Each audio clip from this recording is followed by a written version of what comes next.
Iya, baik. Assalamualaikum warahmatullahi wabarakatuh. Anak-anakku sekalian, kembali lagi di video yang kedua kita membahas tentang berwudu ya. Kalian sudah siap tentunya belajar sambil mendengarkan juga ya. Baik, yang pertama itu tentang wudu. Pengertian wudu di sini wudu adalah sebuah ibadah ritual untuk mencucikan diri dari hadas kecil dan yang menggunakan media air. Ini dasarnya Al-Quran Surat Al-Maidah ayat 6. Wahai orang-orang yang beriman, apabila kamu hendak melaksanakan sholat, maka basuhlah wajahmu dan tanganmu sampai ke siku. Sapulah kepalamu dan basuh kedua kakimu sampai kedua mata kakimu. Itu di dalam Quran Surat Al-Maidah ayat 5, ayat 6. Itu yang membahas dasar tentang berwudu. Oke, selanjutnya di sini kita akan membahas tentang hukum wudu. Nah, hukum wudu wajib ya apabila yang pertama hendak melaksanakan sholat serta tawaf di seputar Ka'bah. Sedangkan sunnah apabila kita hendak mengulangi wudu untuk tiap sholat. Menyentuh kitab-kitab syariah seperti kitab tafsir hadis, akidah, fikih, dan yang lainnya. Dan juga ketika akan tidur sebelum mandi janabah, ketika marah, ketika membaca Al-Quran, dan ketika melantunkan azan juga iqomah, berzikir, berkhutbah, dan ziarah ke makam. Sedangkan rukun wudhu di sini pertama niat ya, membasuh muka, membasuh kedua tangan sampai siku, mengusap sebagian kepala, membasuh kedua belah kaki sampai mata kaki. Dilaksanakan dengan tertib. Adapun syarat sah wudhu, yang pertama yang beragama Islam. Yang kedua, mumayyiz atau tamyiz dapat membedakan baik dan buruk, tidak berhadas besar dengan air yang suci dan mensucikan, tidak ada penghalang air sampai ke kulit, dan juga mengetahui mana mengetahui ya. Yang pertama ya, mengetahui mana yang wajib dan mana yang sunnah. Itu termasuk syarat sah wudu. Oke. Baik, selanjutnya sebentar. Sunnah-sunnah wudu. Pertama, membaca basmalah sebelum berwudu, membasuh kedua tangan sampai pergelangan tangan, berkumur-kumur, berintisyak dan intinsyar, bersiwak, membasuh sela-sela kedua tangan dan kaki, meresapkan air ke jenggot apabila yang mempunyai jenggot, membasuh seluruh kepala dan membasuh kedua telinga, membasuh masing-masing 3 kali, mendahulukan yang kanan, dan juga membaca tahlil, membaca doa setelah wudhu.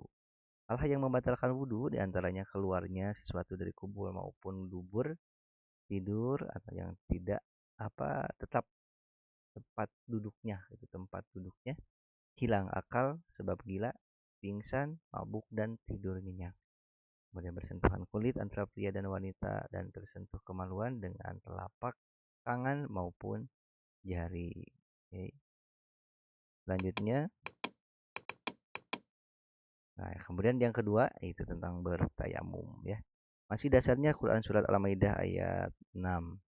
Pengertian tayamum, ini tayamum adalah bersuci dengan debu ya yang diusapkan ke muka dan kedua tangan. Ada yang sampai sikut dan juga ada yang sampai pergelangan dengan beberapa syarat yang telah ditentukan sebagai pengganti wudhu atau mandi wajib.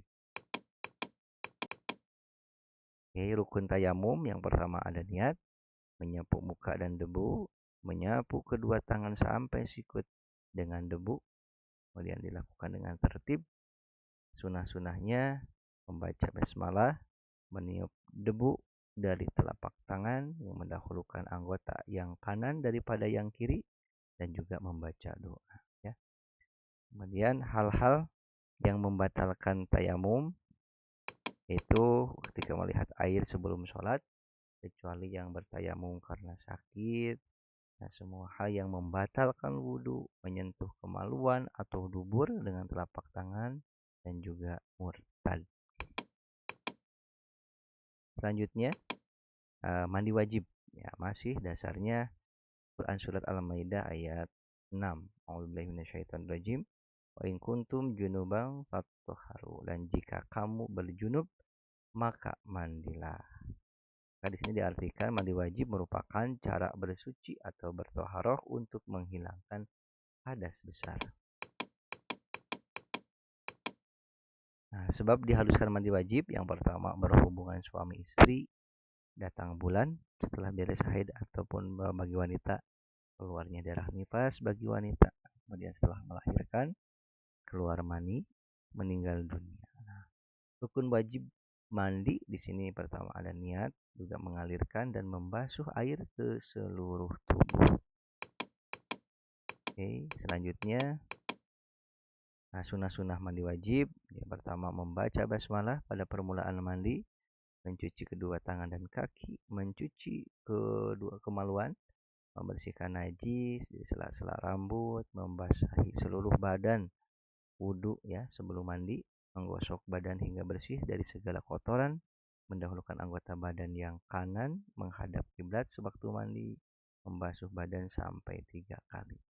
Adapun larangannya bagi orang yang berhadas besar, yang pertama dilarang untuk sholat, dilarang juga untuk tawaf ataupun memegang mushaf, dilarang beriktikaf, khusus wanita yang haid dan nifas dilarang berhubungan intim dan berpuasa.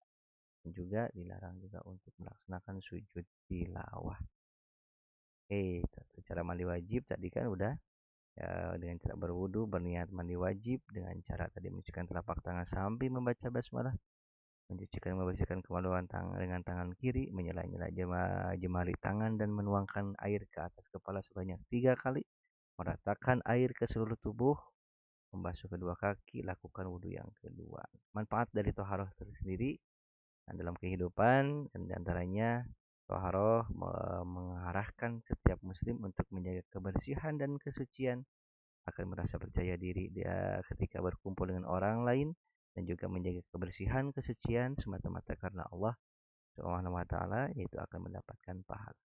Demikian itu mungkin pertemuan di video yang kedua kita membahas dengan berwudu, cara-cara bersuci dengan cara berwudu, bertayamum dan juga mandi besar.